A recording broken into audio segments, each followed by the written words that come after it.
पहलगाम की वो धरती जिसे लोग धरती की जन्नत कहते हैं। ऊंचे पहाड़, बहती नदियाँ, ठंडी हवा के झोंके और विचरण का वह मैदान जहाँ पर सैकड़ों लोग सिर्फ सुकून ढूंढने आते हैं। लेकिन 22 अप्रैल 2025 को इस जन्नत में, इस स्वर्ग की भूमि में वो हुआ जो किसी ने सोचा भी नहीं था। दोपहर 2:30 पर सब कुछ सामान्य था। यहाँ सैकड़ों लोग आए थे, कुछ हनीमून पर, कुछ अपने परिवार संग और कुछ तन्हाई में सुकून ढूंढते हुए। सब इस वादी की शांति में खोए हुए थे। सभी पर्यटक पहलगाम के मेड़ों की हरियाली का आनंद ले रहे थे, अपने परिवार के साथ मस्ती में मशगूल थे। पर शायद किसी को अंदाजा नहीं था कि इस जन्नत की चुप्पी कुछ ही पलों में चीखों में बदलने वाली है। अचानक से 3 आतंकवादी जंगल से निकलते हैं, सेना की वर्दी में, हथियारों से लैस, हैंड ग्रेनेड और पूरी प्लानिंग के साथ।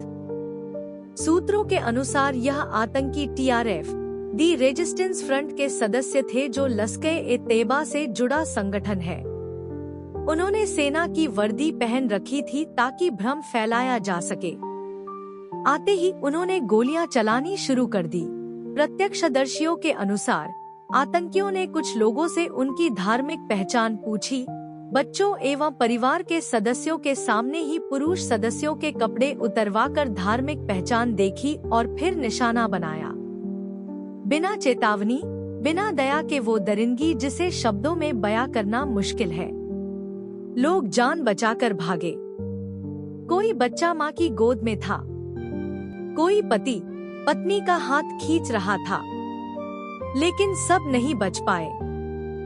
कुछ ही पलों में 26 मासूम जिंदगियां हमेशा के लिए खामोश हो गई। इस दिल दहला देने वाले हमले में 26 लोगों की जिंदगियां छिन गई। इन शहीदों में से एक थे भारतीय नौसेना के जाबांज अफसर लेफ्टिनेंट विनय नरवाल, एक ऐसा नौजवान जिसकी शादी को अभी सिर्फ कुछ ही हफ्ते ही हुए थे। उनकी नई नवेली जिंदगी सपनों से भरी हुई, सब कुछ एक ही पल में उजड़ गया। एक इंटेलिजेंस ब्यूरो के अफसर भी इस मौके पर शहीद हो गए। इसके अलावा 2 विदेशी नागरिक, एक UAE और एक नेपाल से थे। 20 से ज्यादा लोग गंभीर रूप से घायल हुए। एक महिला ने कहा, हम सेल्फी ले रहे थे, तभी पीछे से फायरिंग शुरू हुई। सब गिरने लगे। मैं अपने बेटे को लेकर भागी, लेकिन मेरी आंखों के सामने मेरे पति को मार दिया उस दरिंदे ने। इन दरिंदों की दरिंदगी से चिंतित होकर हमारे माननीय प्रधानमंत्री श्री नरेंद्र मोदी जी तुरंत सऊदी अरब की राजकीय यात्रा समाप्त करके सीधे दिल्ली लौटे आए। उन्होंने कहा, जो इस हमले के पीछे हैं, उन्हें इंसानियत और कानून दोनों से सजा मिलेगी। गृह मंत्री अमित शाह तुरंत श्रीनगर पहुंच जाते हैं और आतंकी हमले का जायजा लेते हैं। राष्ट्रीय सुरक्षा सलाहकार अजीत डोभाल ने सीधे ऑपरेशन की कमान संभाल ली। सेना, CRPF और जम्मू कश्मीर पुलिस ने संयुक्त सर्च ऑपरेशन शुरू किया। अमेरिका, फ्रांस, रूस, जापान, UAE सभी देशों ने इस हमले की निंदा की। संयुक्त राष्ट्र महासचिव ने कहा, पर्यटकों पर हमला सिर्फ एक देश पर नहीं बल्कि पूरी इंसानियत पर हमला है। पहलगाम की सड़कों पर एकदम सन्नाटा है। टैक्सी ड्राइवर, होटल मालिक, शॉपकीपर सभी सहमे हुए हैं। कई पर्यटकों ने अमरनाथ यात्रा की बुकिंग रद्द कर दी।